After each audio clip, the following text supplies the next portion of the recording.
All right, Floyd, tell us what we've got here. Well, this is just reject lime, so it's quarried limestone and Portland. A block pressed out of reject lime with some Portland. How much Portland in it? I don't know. Oh, like a. How much did you mix for the whole batch? Okay, I put in a yard of that. In a yard of this, I put about a little over a bag of Portland in a yard of this mix. Cubic yard and a bag of Portland. So a little over. How long has this been in water right now? Been in there 3 hours. Oh yeah. Since this morning, very first thing. So right now you can do a drop test and it'll work. I don't know, but see, it ain't. It's still. Oh, it did crack. Oh, crack. Well, your concrete block's going to do the same thing. You drop a concrete block, go get you one. Little slight one, you drop it, it'll break. Okay, but this is. But see, this won't bother. This is what I was talking about, making these for the perimeter be cheaper. Okay. Well, because they won't. This isn't the best block because it got rain. This got 2 inches of rain on this. Was an hour after I produced it, so it didn't even get set right. Excellent. Usually they're harder.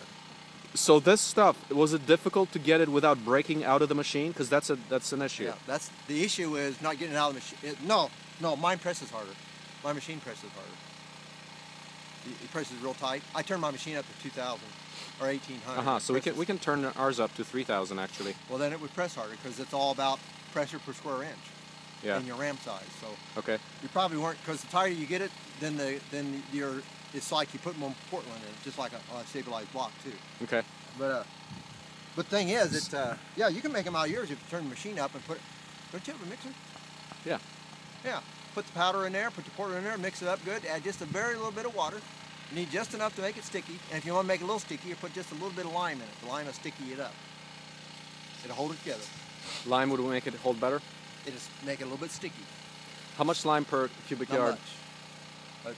Oh, for a yard? Well, then for your batch over there, you probably put 1 scoop of lime, maybe 2, a shovelful.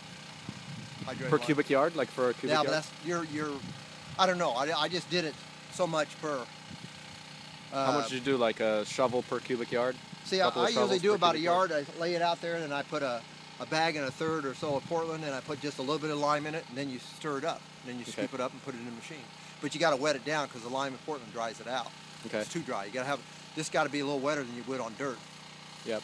So we'll use these stabilized blocks on the bottom for the foundations. That's what I was talking about. Yeah. Bottom course of See, the they won't. If they get wet, they won't deteriorate. Yep. You know. And another thing I do is I usually a lot of times I'll press them. Well, on yours, if you turn your pressure up.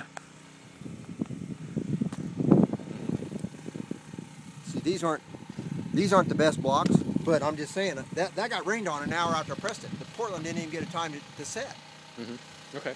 And then I've got them in retaining walls that've been through. This will be the second winter.